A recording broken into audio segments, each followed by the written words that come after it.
Perfect. Well, thanks so much for joining us this morning, Nick Georgopoulos and Claire Paxman. So we're going to spend some time talking about scalp cooling, what it is, and of course the advancement, the recent research, and the work that's happening in the world of scalp cooling.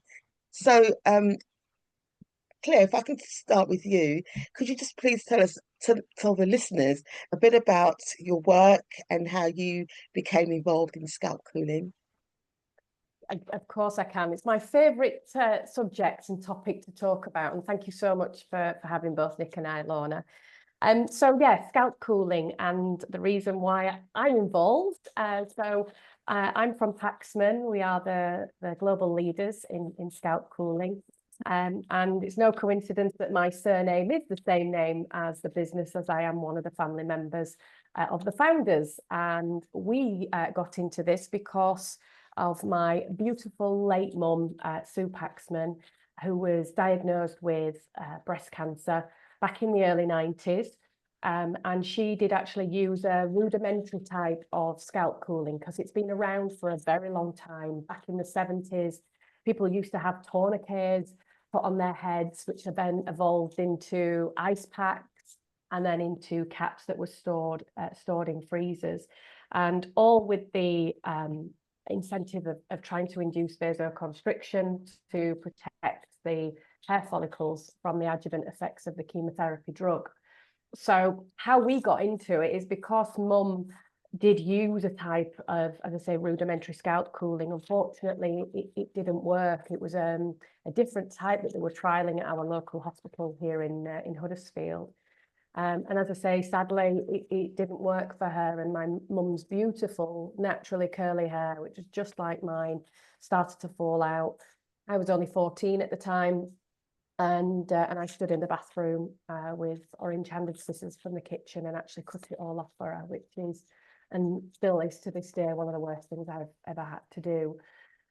So all the while, Glenn, our dad and Paxman founder, he was already sort of, I always talk about like the cogs were going and these light bulb moment, because he was already a successful businessman and entrepreneur.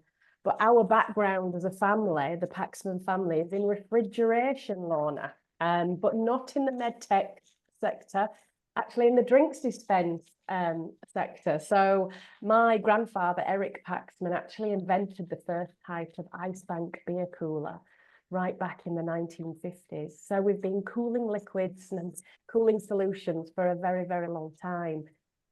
So seeing the issues that were presented with the current or the methods of scalp cooling at the time being too laborious, nurses having to run about and change cap, really cold as well. They were around minus 25 degrees, which was really unbearable for people.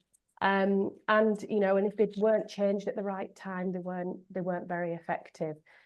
So those were the issues that were posed, and therefore Glenn said, I can make something that works with our refrigeration background and cooling liquids, and only needing one cap and not having to change that, and working at much more tolerable temperatures. So yeah, set about developing the Paxman system, and that was first launched in '97.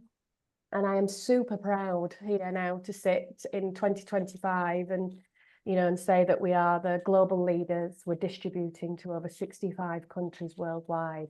But more importantly, we're helping hundreds of thousands of people on an annual basis to cope with and get through their cancer diagnosis. And we're not stopping there. We've still got so much more to do, and including all of the fantastic collaborative work that we're doing with the fabulous Nick here. Fantastic. It's a really sort of heartwarming backstory, and I've also heard it, more than once, and every time I hear it, I think of something else.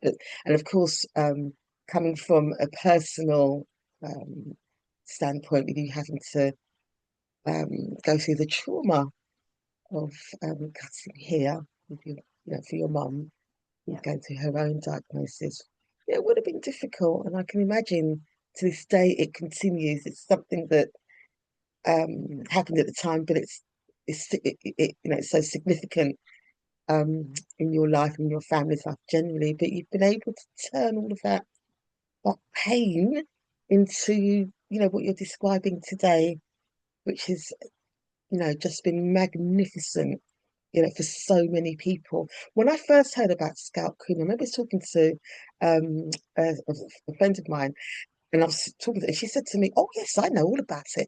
A friend of mine used it, and she didn't lose a single strand of hair." And yeah, that was many years ago, actually, and I never forgot that. And she goes, "Yes, yes, it's fantastic. She didn't lose any hair." And that was, and that stays with people.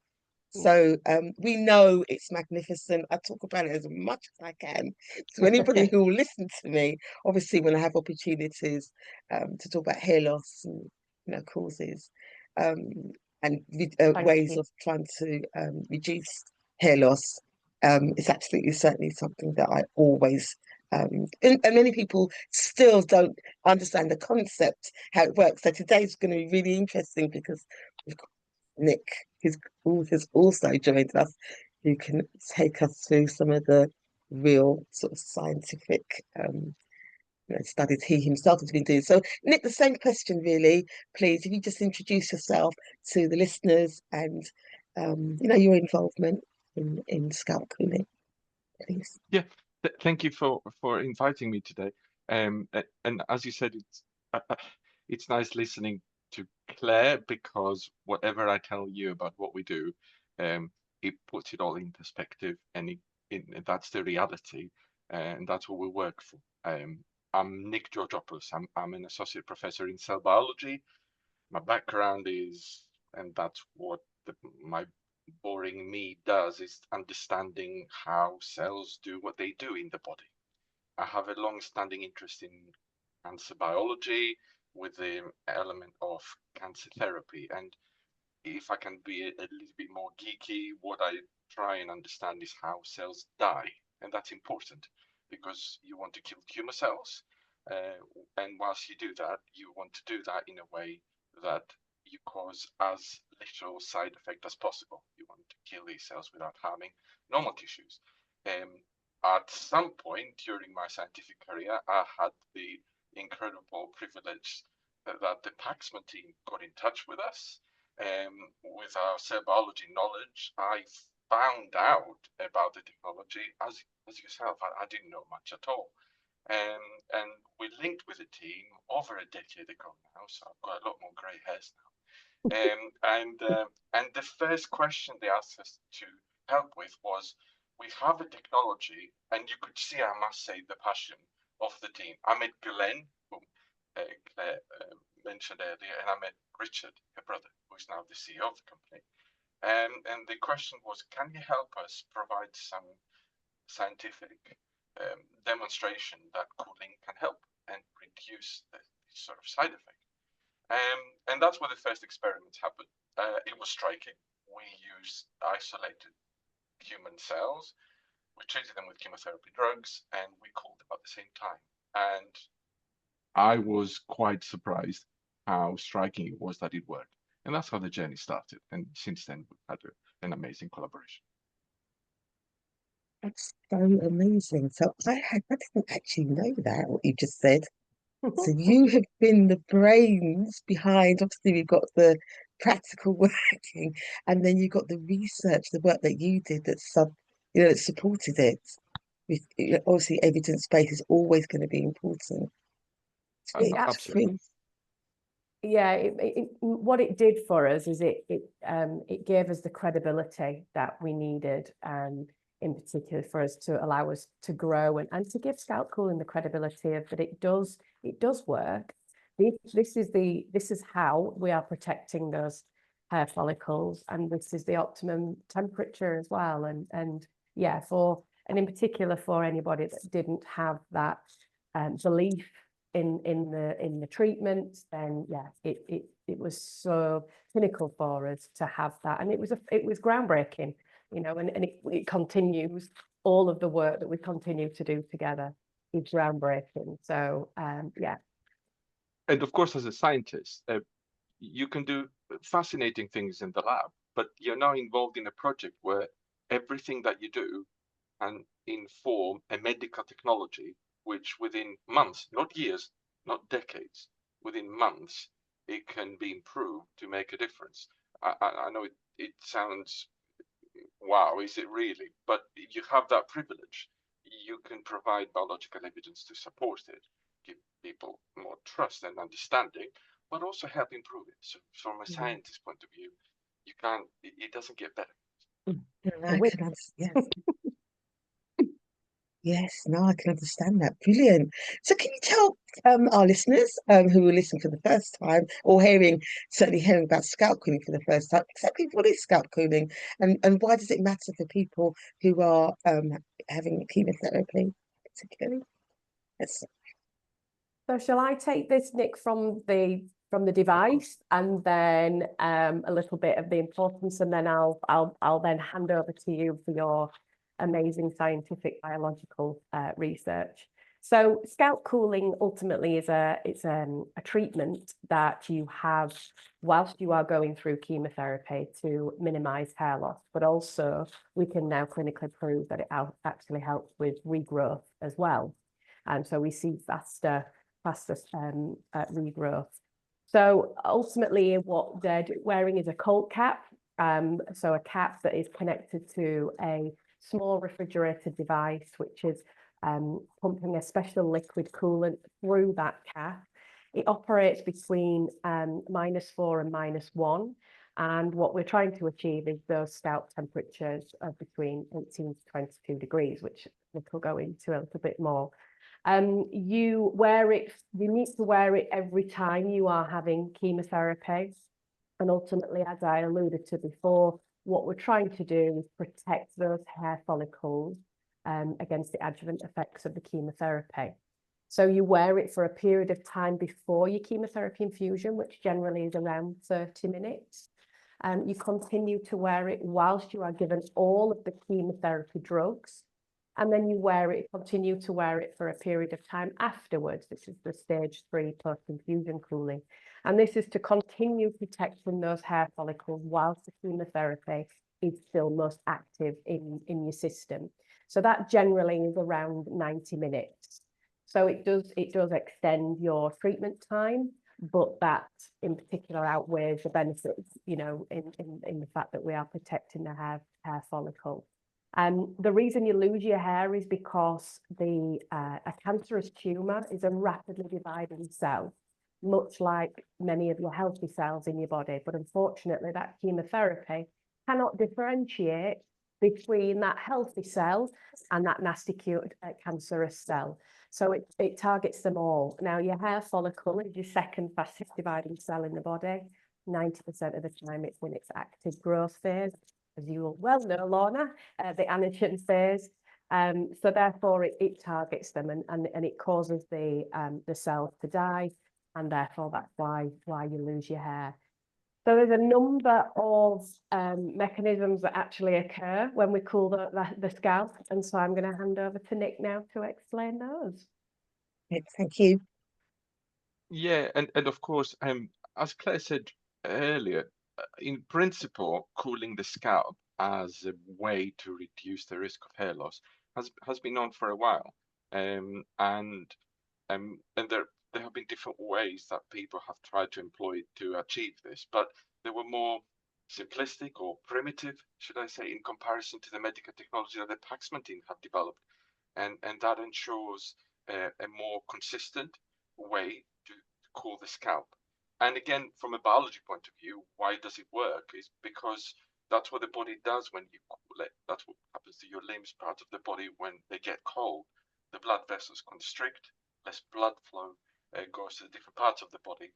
So the hypothesis has been that if you cool the scalp, you're reducing the amount of blood flow that goes to the scalp and the hair follicles, and hopefully that means that you're reducing the amount of drug that goes there. Our research has shown it's not as simple as that, and it is incredible that after 10 years of working with this, we know that cooling does a lot more than that, directly or indirectly, which is why when it protects, it can be extremely protective. The hair follicle generally. really fascinating. Um, and tell us, and maybe this is a question maybe for you, Claire. Why would you say hair loss is such a sort of powerful um part of the cancer experience for many people? Yeah, so it's the first visibly outwardly visible sign of the disease for most people. It's the most traumatic in over 75% of patients. It can actually we know that up to between 8 and 10% of people will actually refuse or request a less efficacious treatment in order to keep their hair. So, for years it was considered it was vanity or and it was much, much more than that. It's so much more deep rooted. It's psychological. It can prevent people from having interactions with family, with loved ones. Children really, really struggle with hair loss. They associate it with death.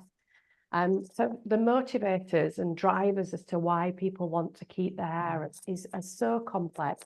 It's not just one thing. It can, but they are often then broken down into interpersonal relationships, family, privacy as well, that not needing to tell people, not walking around with a big old label placard saying I've got cancer, and they just want that normality. They want to be able to go to work, go to the shops, go and have a drink with the girlfriend.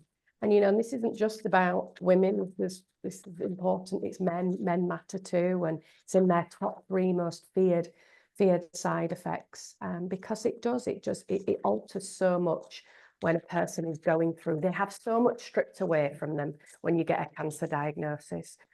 And so therefore, this is one part that is massively in their control, and it allows them to protect the family. It allows them to have that privacy.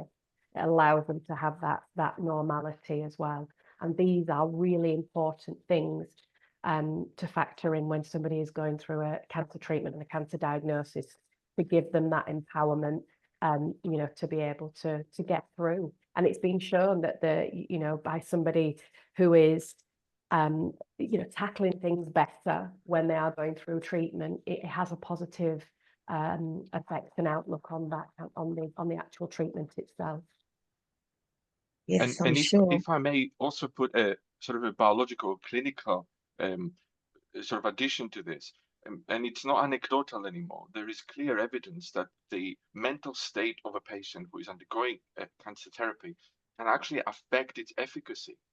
And this is not just known for the standard chemotherapy treatments that most patients will undergo, but also for novel types of therapies like immunotherapy and so on and so on.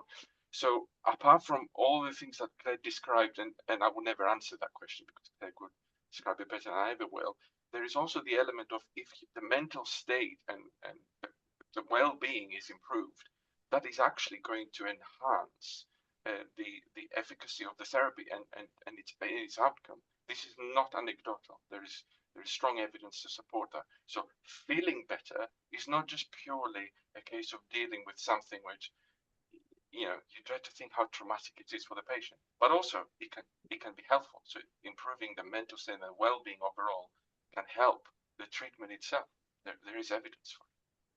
That's so, I had no idea what you just said, but it makes sense if you just think it through logically. But to the fact there's actual, research that shows that. Thank you so much for sharing that. That's certainly a message that I will be adding to my current message, because people just don't know what they don't know. And people, obviously you've got to Google, and Google as much as possible. You need to be careful your sources, where you're getting the information from on the internet, because sort of so much is on there. But that's really interesting. Thanks so much for sharing that. And Claire, you Hi. mentioned about sorry to interrupt you. And you mentioned, Claire, about men as well. And I often think with women, there's so many different options in terms of head coverings. You've got wigs, you've got head wraps and things. Men, I always think of men, especially like men with afro textured hair, and they've got thick, locks, or they've locked in their hair. that might have taken them 10 years or more to grow, and they'll lose it all straight, more or less. And it's difficult. It's very, very difficult because if someone's had this, lots and lots of hair for a long, long time, and they lose it, the first thing I was like, oh, what's your hair? Why'd you cut your hair? It's just a Yeah, normal. And abs- you mentioned not everyone's ready to, have that conversation. yeah, absolutely. And I think that's it's really difficult for men because there's that feeling that, oh, well, men won't mind losing the hair, and men get male pattern baldness anyway. But male pattern baldness doesn't happen in 2 to 3 weeks like chemotherapy induced alopecia does. It happens quickly. And men, and studies have shown again that men really do struggle with hair loss, and in particular body hair, because it strips them back to being like a small child again, because they don't have hair anywhere, which really isn't normal for a grown man. So again, we talked about that normality and the privacy. They want to be able to go to the gym, play sports, and not look any different. So actually, by being able to retain the hair on the head, gives them some of that normality back. Most there's men who are receiving docetaxel treatment for prostate cancer. We see great results for gentlemen having treatment for this, and also bowel cancer, and so then it matters for them too. It's so important that men are considered and men are offered this treatment for a myriad of different reasons, quite different to women, but then sometimes a lot of them are the same. Work scenarios as well. If you've got a job where you're required to present, or lecturer, or something where you are in front of people a lot, that then again it takes away that confidence that you don't look the same. And as you just correctly said, Lorna, the things for men aren't as good, wigs and things like that. They're not quite set up as well as they are for women. Thank you for sharing, both of you. Nick, your research has given us a clearer picture of what's happening inside the hair follicle. So can you just explain in simple terms what cooling actually does at a cellular level? This is the point where you need to stop me from talking for 2 hours, and I promise you I will not do that. But what has been wonderful is, and Claire quite rightly mentioned that at the beginning, it has been known for a while that if you can cool the scalp, you could reduce a side effect. And as we said, cooling is one thing, cooling correctly is more important, and that's what the Paxman medical device does.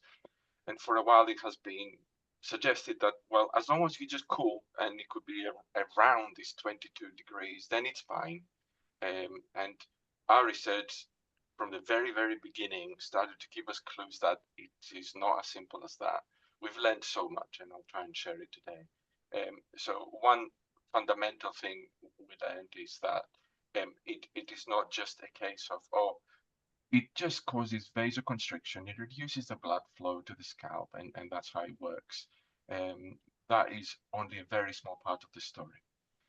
We have used isolated human cells in the lab, and we have shown that cooling directly can prevent the entry of the chemotherapy drugs into the cells.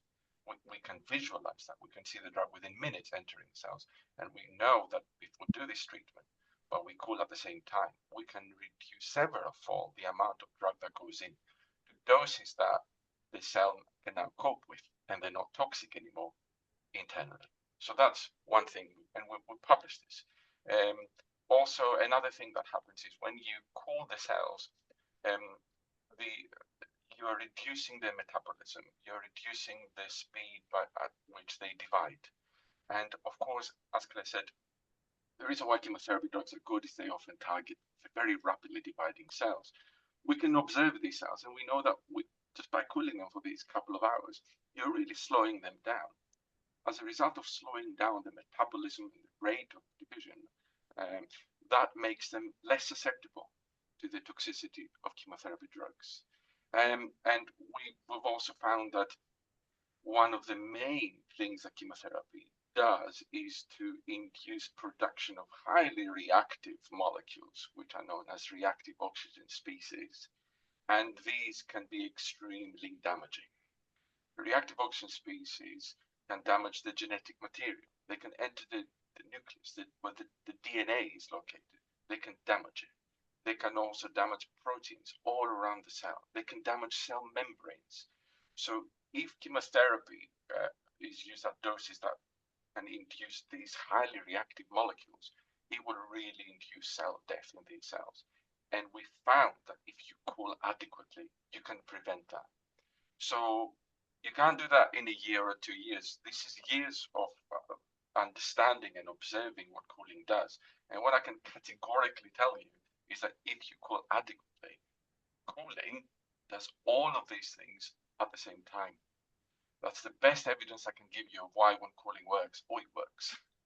And it is not just purely, and the Paxman team know my passion about this, and they're a wonderful group of people who I speak to so often, and after 10 years of this, we know now that it is not just a case of, oh, it just causes vasoconstriction. It does at least 3 different things, and that's why it can work so well. So much. That's so interesting. It's a lot of information here, but it's really useful for people to understand if they're being. I mean, I go into the hospitals, the local hospital to me in South West London, and we talk about scalp cooling. People have limited time for their health professionals in the hospital. So sometimes it's really it just gives us a bit more of a relaxed opportunity to explain how it works. And there'll be various people in our group, some who are scalp cooling and some who haven't been able to for various reasons, because we know it's not always not everybody's eligible depending on their treatment. Um, so it's nice to be able to break it down in a way that this is why it works, or this is how it works for those that are using it. Excellent. Absolutely. And if I may say, we've had the privilege to work with the Paxman team and create an animation of this, because me telling you about this, you don't want to become too complex and to provide too much information. But on the Paxman website, there is an animation that describes all of these mechanisms. So I would really encourage anybody to have a look under the science, I think, on the website, if I remember correctly. And there is a video animation that describes within three and a half minutes all of these mechanisms which we have studied and which we have understood through the years, and it's a nice visual way of putting that in, in sort of an understandable and clear way to everybody. I think it's much better than listening to me. That video is really, really nice. Oh, stop giving yourself a disservice there, Nick. No, that's good. And after this podcast, I'll link to that animation, because some people learn in different ways. Some people are visible learners, and some people learn by listening, by talking. So I think having different methods and modes of imparting information, it will appeal to different people. So that will be excellent. I'll definitely link in afterwards. My final question to you again, Nick, is you right? You have identified 18 degrees as an optimal temperature, and you've also talked about 22. So how did you come to that realization, to that finding? Yes, and that was, for us, it was quite a turning point. It was quite a significant moment, because we had the privilege of working with the Paxman team as more and more clinical trials with actual data of efficacy was coming out, and we in the lab you can do a lot, and you can run away and do all sorts of different things. But we've always worked with the team to try and do things that are actually informative to the team. Okay, we cool, but let's try and understand the temperature and its importance. To cut a long story short, and that's years of work, we noticed that 3 or 4 degrees difference when it comes to the temperature that you reach and you cool these follicular cells. It can be the difference between full protection and partial protection. And it became very, very consistent. And as a scientist, you doubt it. It's just, oh, we really need to make sure, is that real? Is that representative? And within a year or two after this, we discovered that in the lab, there was one of the clinical studies that came out that showed that actually there is some clear evidence that if the temperature reached on the scalp is actually closer to 18 degrees, it appears that the efficacy is better. So that gave us the strength to focus more. And of course, what we did is what was transformative was to be able to grow individual hair follicles, like a mini organ in the lab, not just the cells, but the actual follicles. And it's quite fascinating. Within a few days, the hairs actually grow. You can measure the length. You can grow them in the lab. So what we found is that if you treat these hair follicles with chemotherapy drugs that are used very commonly for breast cancer, at 18 degrees, it is not an exaggeration. You completely protect them, completely. And that's a dose that under normal circumstances without cooling, they will be killed. So then in the lab, we have the ability to look at different temperatures. We can look at 18, we can look at 22, we can look at 26. 26 wasn't random. It's because we've done some small scale studies before where we looked at how different people's heads respond to cooling. Some of them are a bit stubborn, I call them. And they're stubborn heads, they don't cool enough. So we thought, well, what if we managed to sort of recapitulate these scenarios? A stubborn head, a head that is quite susceptible to cooling, and somewhere in between. And we found that the temperature was fundamental. So when you're closer to this 18-degree temperature, the protection is complete. And that was incredible. We saw hair follicles completely rescued by the right temperature. Thank you for sharing that. Interesting. Claire, question to you, please. Your systems are used in hospitals all over the world. You've mentioned that. And what kind of results have you seen in patients? Yeah, so as we say, we have systems in distribution to over 65 markets. One thing that we do have is some fantastic research, and that's what is the basis of our outcomes calculator, and also an efficacy data and cooling times manual that we provide. And that's from the Dutch registry, and it's the only scalp cooling real world data, and it's over showing results in over 7,000 patients. And this is with both men and women, and being treated with a range of different chemotherapy drugs for lots of different cancer types. So what we do see on as an average across all the board with anthracyclines and taxanes, so we do see stronger results with taxane-based therapies. But across the board, we see you've got a chance of a 56% chance of retaining half of your hair. So I think, Lorna, that's really important when we talk about efficacy of scalp cooling and to manage people's expectations as well. And that's to explain that this treatment doesn't retain all of your hair. Anyone entering into this or wanting to retain all of their hair have already really failed, because that's not the case. What we're aiming to do with scalp cooling treatment is to retain half of your hair. Shedding is a natural part of this treatment. So to manage people's expectations, it's really, really important. It's also the efficacy can be very subjective as well for individuals. You could have somebody who's retained 70% of their hair, but they're not happy.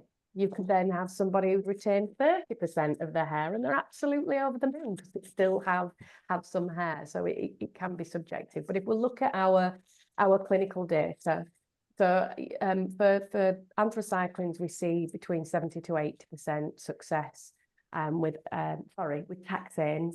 With anthracyclines, that's around 40 to 50% success.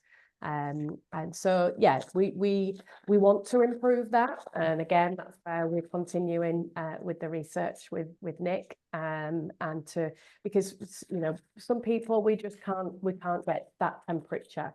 You know, some things that are really key and important is cap fit, etc. But you know, there's a lot to do in the future to improve their efficacy. But as I mentioned before as well, the benefits of scalp cooling are so much more beyond that retention. So if you look, we've got the short term, it's all about hair follicle protection. And just going on to, you know, to what Nick said about what's happening at the cellular level. We are protecting those hair follicles. The short term is for that hair retention.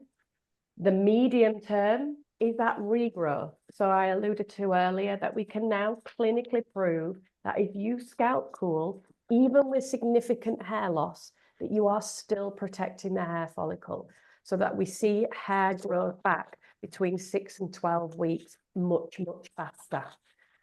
So that people can be 5-6 months ahead is if they don't scalp cool or if they don't continue. And a lot of people are actually finding that that's their driver as to why they want to scalp cool. They can cope with the hair loss during. So often people or physicians, clinicians have dissuaded against scalp cooling with anthracyclines because we haven't seen as great efficacy. But now that's not the case because of that fact that the hair grows back thicker and faster. So we can cope with the hair loss and you know, do different things, scarves, etc. But the sheer fact that the hair, the benefit of the scalp cooling is for that regrowth. And then we've got a third one, which is the long term. And that's when we talk about PCIA. And again, this is something that people are not very aware of. And if it's mainly if you have a high dose of, it's traditionally been known with docetaxel, but now it's actually been shown with other drugs as well. And that's that you've got a 10 to 30% chance of your hair never growing back. So it's called persistent or permanent chemotherapy-induced alopecia. But again, what has been shown in studies is that scalp cooling helps to mitigate and to reduce that risk of PCIA. So that's ultimately what we're doing, is the short-term, medium-term and long-term protection of those hair follicles for those varying different reasons. That's great. And I remember, I mean, as I said, I have different conversations with women, and some women said at some of the workshops they've stopped using it halfway through because they were shedding, and they were told, "Oh, don't bother to use it; it's not going to work." But of course, if you just said it's not guaranteed to keep all of your hair. So even if there is some shedding, that's to be expected, and continue to use it right until the very end. Yeah. And And Nick, sorry, I was just no, going to I say interrupted you. the methods that you can do if you have got exposed scalp, for example. We do recommend using things like paper or theatre surgical caps. And you utilize those, so that what that does is it protects the exposed scalp and makes it more comfortable as well. So it is absolutely safe to be able to continue scalp cooling. And of course, if I may, apart from the permanent alopecia, between 60 and 70% of people, during hair regrowth, you could have significant graying of the hair. It goes more gray, it was more kinky. For people with straight hair, you'll be extremely curly. So to them, it looks different. And, that's about 65, 67% of people. But the quality of the regrowth could also mitigate for that. So Claire is absolutely right. It's about quality of what will return as well as protection in the first place. And you spoke earlier of growing hair from a follicle in the lab. That's just so magical. I would so love to be able to see it, and then they speed it up and you see the hair growing. Mhm. That's just fantastic. And of course, you needed to use that to be able to add the chemo to the hair to see exactly what happens anyway, which kills it. But the scalp cooling is one way to reduce that for all the reasons that you're giving. We're learning a lot today, and I'm very grateful.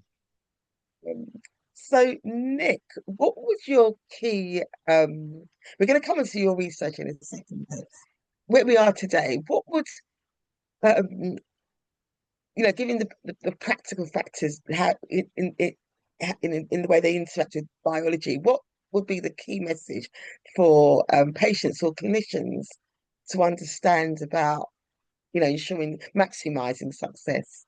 Is there anything you'd say to them? Absolutely. I think for us, the most fascinating finding is that a few degrees can make a fundamental difference to efficacy.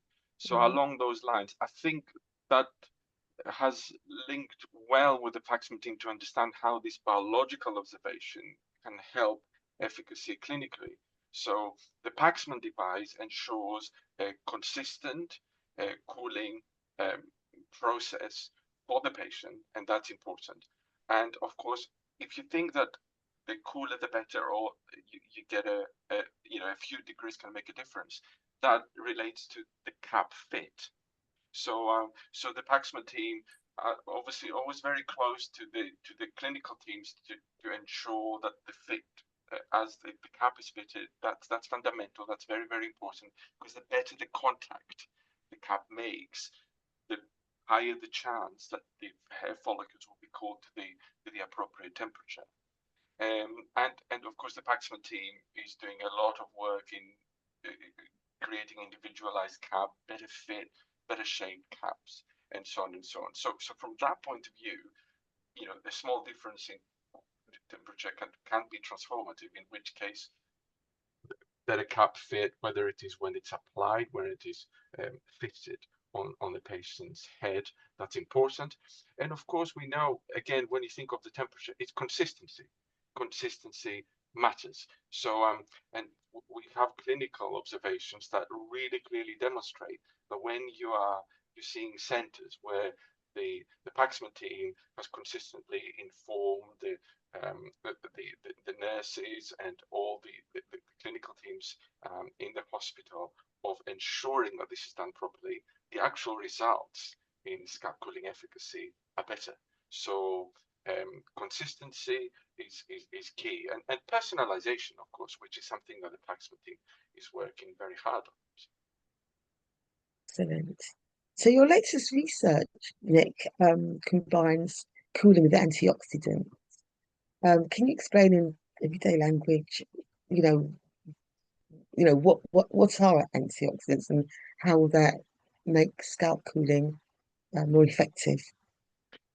This is I think if there are two transformative observations for us, in this collaboration, in all the work that we've done with Paxman, one is the role of temperature, so that's key, and the other one is the boring biology me, who is thinking of reactive oxygen species. That's fundamental.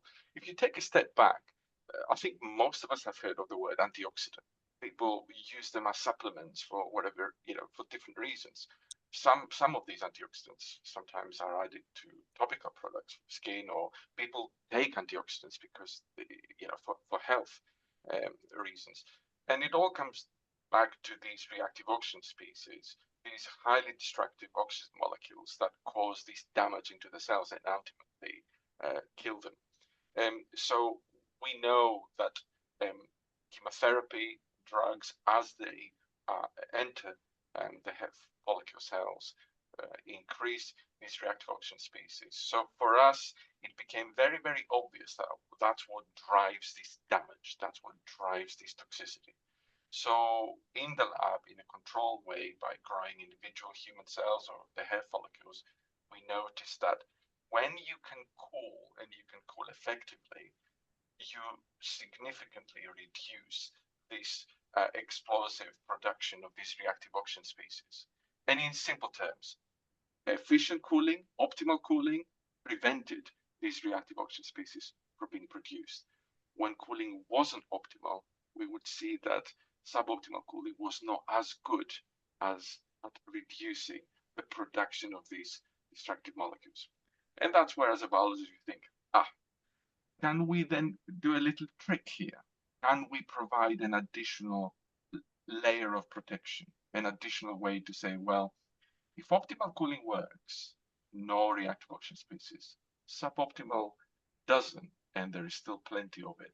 Can we combine, therefore, cooling with an antioxidant, which is often a natural molecule that essentially mops up all these reactive oxygen species and stops them from causing this damage? When we did these experiments in the lab, it was extremely striking to us. When you cool and you use an antioxidant, you can completely prevent the effects of chemotherapy. And I did say earlier on that, oh, but Nick, you said, but if cooling is optimal, it works. Yes, but what we wanted to account for are scenarios of, for example, these stubborn heads that normally will not cool. So for whatever reason, these head will not reach that low temperature. It could also be that because of the thickness of the hair, again, that's another reason why it's not a body related thing, but more of a practical reason why the temperature will not be low enough. And of course, it's also very possible that, as Claire explained, some chemotherapy regimens are more potent, like anthracyclines. So we wanted to account for scenarios where we know cooling, if it works, it will be transformative for the patient. But what if one of these reasons it doesn't? Can we add this sort of extra layer of protection?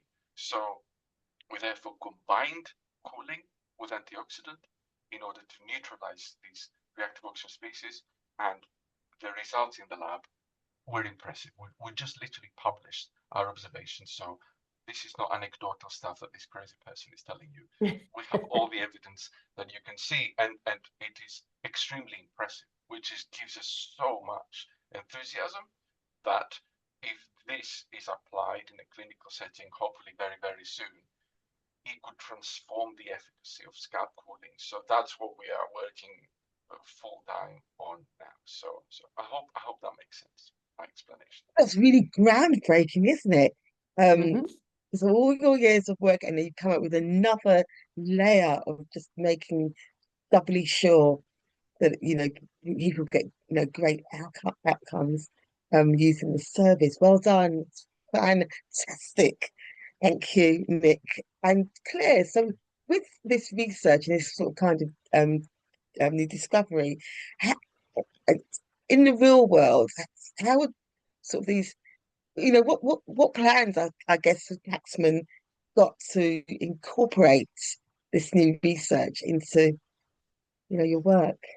Yeah, so there's only so much I can sort of say at the moment, I'm afraid, Lorna. I can't sort of give lots away, but yes, we've got what we need from Nick. It is now our job to get that to a product, and a product that is available for patients to use. So that's what we're busy doing in the background now. And as soon as we can say anything, when we shall let you know. But as Nick's just said, it's really important for us now to get this out there, so that we can see it being used in real life practice. Excellent. So and if I may, if I may, and the aim, of course, is to get those really good and protective antioxidants specifically to the hair follicles, and that's something that the Paxman team are trying to do, and we know we can do that. So how amazing would it be to see that happen in patients soon? And that is key, isn't it, Nick? Because it's it's actually ensuring that product gets into the hair follicle, and so it's absolutely. There's lots of work to do, but it's very exciting. Yeah, it is very exciting. Yeah. I think so. And for sort of anyone who's listening, it's just great to see the development. We've started, you give us the backstory, how it started, why it started, and just to see continuing advancement and improvement to ensure that it works the very best way that it can do, with the extra protection. Yeah. Can only be, fantastic news for anyone who, And who may be using. that's key to us, Lorna. Paxman's ethos is not only, to democratize scalp cooling itself in ensuring no matter who you are, where you are, your financial situation, your ethnicity, your gender, your cancer type, that you get access to scalp cooling. We are launching with CPT1 codes in the US in January, which means it's going to be much more accessible, and all insurance will pay for scalp cooling. But also it's, we want to improve the efficacy. We've never ever rested on our laurels of saying, right, well, we've got a product, there you go, that's the results. We've always wanted to our old strapline of chase zero hair loss, and that's what it's a reality now. It absolutely is a reality, and it's so important for us as a business to put back into research and development. We have an 8-strong R&D department here at Paxman, and as Nick's alluded to, we will be launching a new cap and cover next year that is more on the lines of it being recyclable, because we have got silicon that is our current cap, and we can't recycle silicon, and the amount of caps, because every patient in America gets their own individual cap. So we've got thousands and thousands of caps around, so we need to make sure that it is recyclable. So we are launching a recyclable material cap. But then, we're moving on to, we're actually coming away just not the scalp cooling. Next year, we're launching a new product. And we are side effect management. Paxman is that, it's not just about scalp cooling. So we're launching a product for peripheral neuropathy, which is another debilitating side effect of chemotherapy, where people lose get tingling sensation and numb sensation in the hands and feet. And the issue with that is that it's irreversible. So it has a huge cost impact on healthcare systems globally. So that's, and we're not stopping there. There's lots of other things that are ongoing as well at Paxman, and we couldn't do any of this without the fantastic collaboration that we have with Nick, with Sheffield Hallam University, and with the other universities, University of Singapore, Leeds, King's College in London. There's lots of collaborations that we do, and it's the key for us to be able to do what we do. So that will be interesting, Claire, to understand about your new product that launch next year. Can you tell us a bit more what it looks like, or is it early stages again where we have to? Yeah, so no, we've been trialing the device now for a number of years. Firstly with the University of Singapore, and then more recently in the US, with a trial, I nearly said company, not, but they're called SWOG basically. So they undertake lots of clinical trials in the US, looking at drugs, but then also medical devices. So yeah, we're seeing some great results of where. So with the peripheral neuropathy, again, it's graded into the severity of it. And at the moment, the only way that it's treated is actually by reducing the dose of the chemotherapy that they are receiving, which can obviously have other impacts. And it's only when when they have the initial onset of it. And as I said, it's irreversible. So then it's life limiting. People sometimes cannot continue with certain jobs and crafts because they can't use their hands anymore. So what we found is that by cooling and then with a little bit of compression to help with help with actual the treatment of it. Sorry, I'm getting my words mixed up here. But yeah, the comfort of it, and that we're finding that people are not getting, there's been a certain amount of patients with no dose reduction. But then on from that, we are also wanting to discover why it happens as well. So again, that's where Nick's work comes in with that. You're so busy, Nick. I know, it's wonderful. And I Mm. should also say that as much as hair loss is a visible sign of being unwell and being treated, and it's a stigma, I have a new word that chemotherapy-induced peripheral neuropathy is more insidious because it takes a while for it to appear, and as a result, you don't know if it's going to happen. So it takes a while before it appears, and also, as Claire said, that is chronic, and it is actual debilitating. So you're not just looking at quality of life; you're looking at survivorship. So it's fundamental, and it's wonderful that the Paxman team are sort of working hard on managing that other very important side effect, and we're very privileged that we're working with them to help. I agree. Thank you so much. Claire, you mentioned about so we are international. I am international. I'm part of the International Association of Trichologists. So and my network is global. So I know different trichologists and different people around the world, as what happens with podcasts anyway, anyone anywhere can pick them up. So we're here based in the UK, and the scalp cooling is free on the NHS. In the US, you've just tell us more about the plans for it to be included in all insurance sort of payouts or claims next year. Yeah, so in the US, since we received FDA clearance in 2017, it has been out of pocket for patients, so they have to pay for it themselves. There has been some fantastic foundations have set up which help people, and there are certain eligibility criteria in order to meet that. So then in 2019, they scalp cooling was covered with CPT3 codes, which meant that it was available to Medicare, Medicaid patients and certain demographic.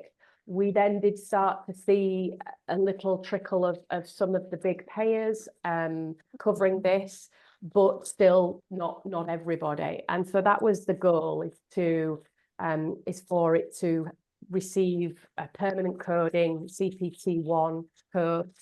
And so that's what we have been working on with legislation in the US. It is a minefield over there, and there's been lots of meetings with the American Medical Association, and Rich, my fabulous brother and our CEO, has worked tirelessly with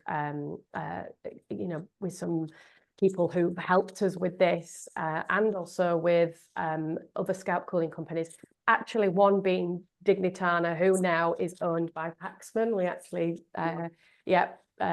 merged and took over our Dignitana this year, so they are now part of the Paxman group. But working together in that end result of patients getting access. So yeah, the CPT1 codes will be launched in January. New York is the first state that has released a bill that all insurance companies must pay for scalp cooling. Virginia are looking and following suit, so there are other states that are looking at this as well, which is just fantastic because it just makes it so much more equitable for everybody to get coverage of scalp cooling. So what we have to do now, our biggest task is that, because it's a different business model, is we have a number of our facilities in the US that actually have our IBBM model, which is our insurance-based billing model. And we still have a number that are still on the self-pay. So what we need to do now is get the facilities that are currently on self-pay over to our IBBM model. And that's what we're calling the simple switch. We actually have a seminar running tonight, which is Tonight, yeah. tonight, where we have Dr. Steve Isakoff, who has from Mass General, who has been fundamental in this as well, in the CPT1 codes, and a number of other physicians from our other sites, and also from nurses, for example, from Memorial Sloan Kettering, and a couple of patients speaking as well. So just showing how simple it is to switch, and the huge benefits for both the facilities, but more importantly, those patients. So we've got that running tonight, which obviously when you're launching this, but you will be able to access it after to see as well. So yeah, it's really important. It's a huge shift in making scalp cooling more accessible. So we're very excited. Brilliant. So for someone who's listening today who's about to start chemo, how can they go about asking for scalp cooling? So we know it's available on the NHS, but what do they do? Yeah, so obviously the dream really would be, so we're in 99% of hospitals here if anybody's listening in the UK. So we're in 99% of both public and private hospitals. If you've got private medical insurance, you can also have chemotherapy at home with two different companies called Sciences and Lloyd's Pharmacy. So it is widely accessible here in the UK. If somebody hasn't been spoken to about it or offered, which obviously we're trying our best for that to happen, is that you can ask directly and say, am I applicable for scalp cooling? Because we alluded to earlier that there are some contraindications, there are certain cancer types that it's not applicable for. So that's the first question: am I applicable for it? And then you can ask that question. If anybody's listening anywhere else around the world, we have a fantastic website called colcap.com, and this is where you can find all the resources of help me decide, I've now decided, and there is actually a locator on there, so you can put in your location and it will direct and show you where the nearest facility to you is that you can have scalp cooling. Brilliant. And Nick, what would you say to someone who's listening, who's nervous, a bit nervous, about trying scalp cooling? I think it is very, very clear with so much evidence in the last few years now, and Claire mentioned earlier on FDA clearance of the device. One issue which is quite amazing, because I've spoken to patients who were thinking about having scalp cooling, and they would say, "Oh, is it safe for me because it's preventing chemotherapy from that side effect? Could it prevent chemotherapy from doing its normal job and kill the tumor cells?" Categorically, that's not the case.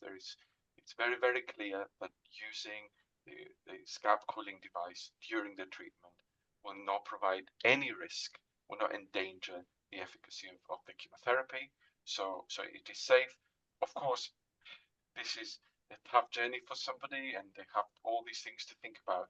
But I hope that the biological evidence that I've discussed about today gives people the confidence that this is working. I mean, I know my other half, her mum, had chemotherapy, and she was offered the cooling device, and she said, "Well, I am going to use it because Nick says so."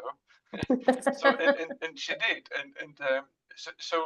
and I think, ignore all the detail. You can go back and read about it and watch the video, but it's the confidence that we hope it gives the patient that, look, it can work so well.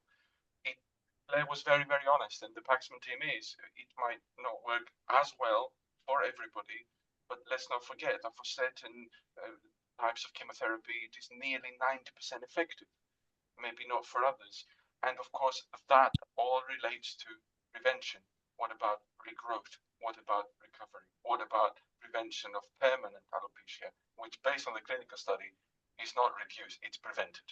There is, if you cool, you will 99.9% won't get permanent alopecia. That's what the clinical study tells me, unless I've misread it.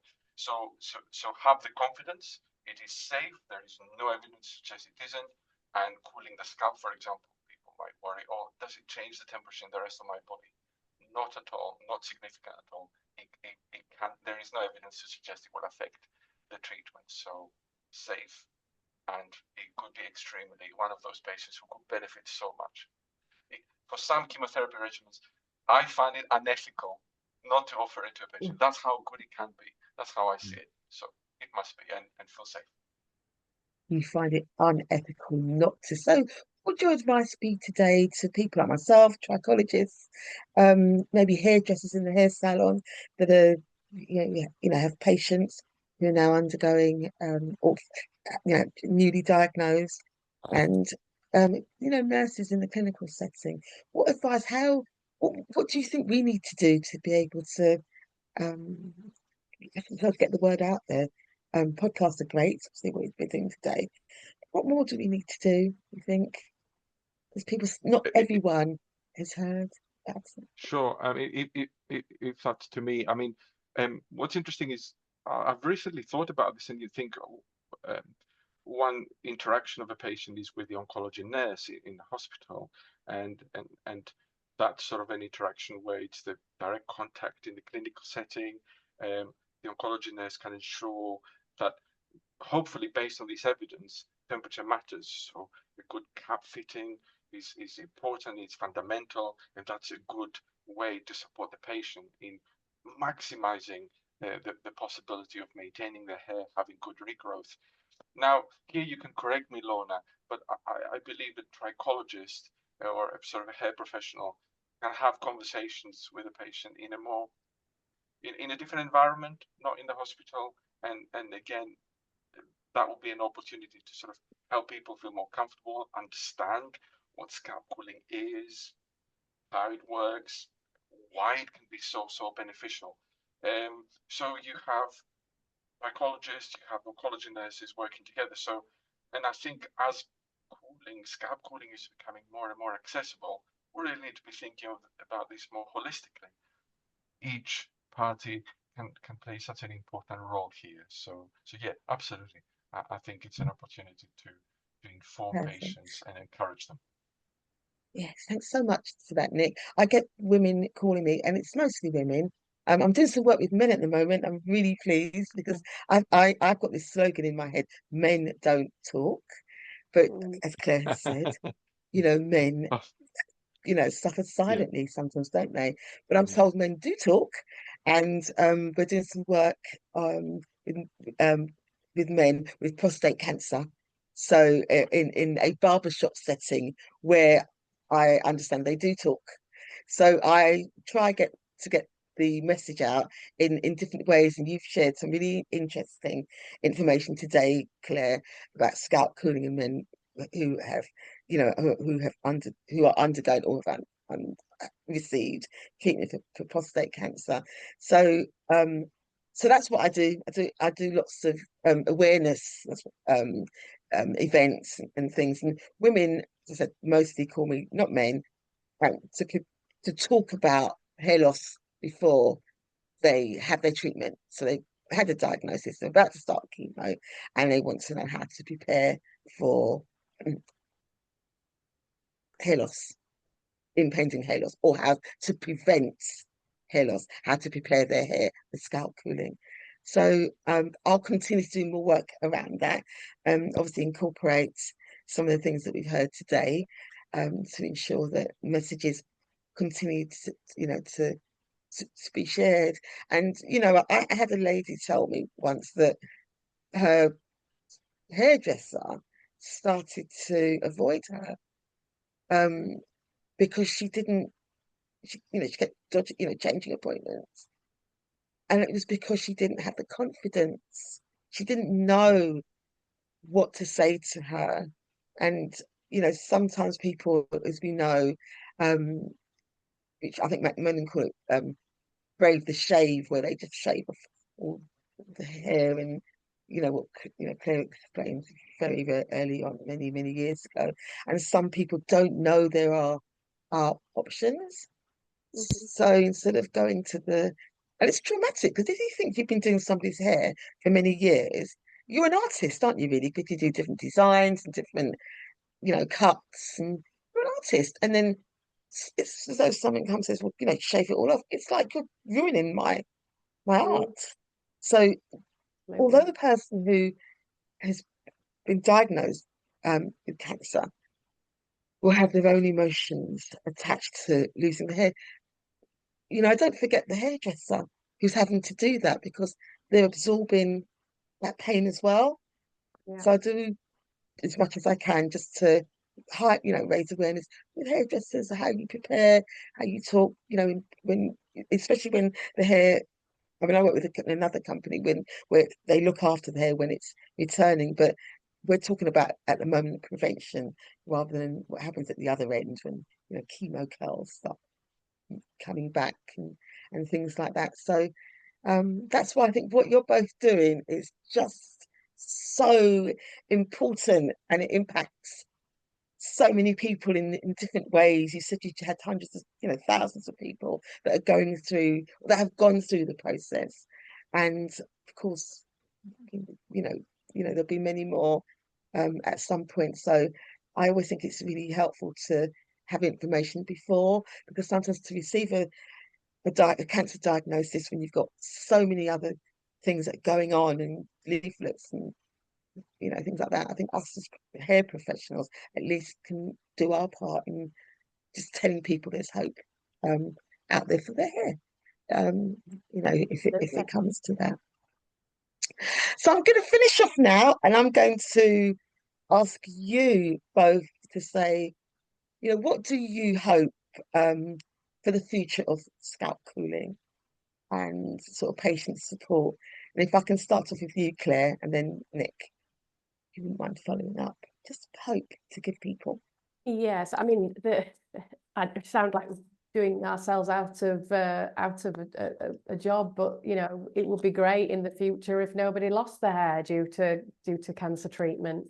Absolutely, but we know that's a long time off. So the hope for the future is that everybody applicable gets access to this treatment, and that again we can improve where we're seeing minimum 80% success, and very little hair loss occurs, both with the topical agent and with the future development of Paxman scalp cooling systems. Excellent. And you, Nick, please?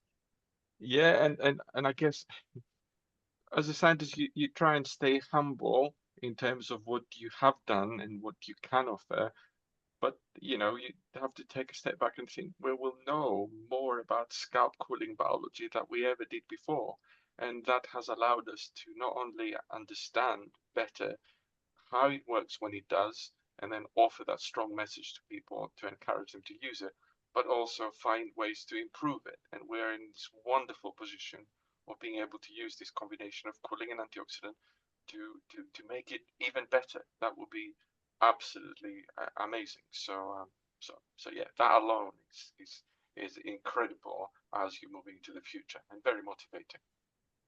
Thanks so much. And Nick, where can people go to read more about your work that you're doing, research? How can they find out about you? Yeah, we have been very privileged to be able to write about this work and the most recent published work, particularly on understanding the biology and the combination with antioxidant in various channels that you can trust, like The Conversation, and of course I try and spread the message through different types of social media, particularly LinkedIn, and so on and so on. And of course, by all means, visit our website at Sheffield Hallam Universities. Perfect. Thanks so much. And Claire, can I just finish with you? Where can they find more information about what we've been discussing today? Yeah, so as I mentioned before, colcap.com is the best place to go. That's got everything that you need to know to do with Paxman and scalp cooling, and also we have paxmanscalpcooling.com, and we also have our fantastic studies website, so scalpcoolingstudies.com. So you'll find everything on there if you're interested in looking at all those different research that's being carried out. And then also, if somebody is just deciding or has just been diagnosed and is considering scalp cooling, or he's said yes to scalp cooling, we have a wonderful closed Facebook group with thousands and thousands of people on there, and it's a real support network as well. So yeah, please go and search out that. That's perfect. Thank you both for your time this morning. It's been really interesting for me. I learn more and more each time when I speak with you, and obviously there's lots of information in the media, which is fantastic for people to access. And thank you, and goodbye. Have a really good rest of the day, and we'll be able to put this on social media and YouTube and various mediums, so people will be able to listen to today's interview. Thank you so much. Thanks Thank for you so much inviting. for having us, Lorna. Thank you. Thanks. Thank you. Okay, goodbye. Thank you. Goodbye. Bye.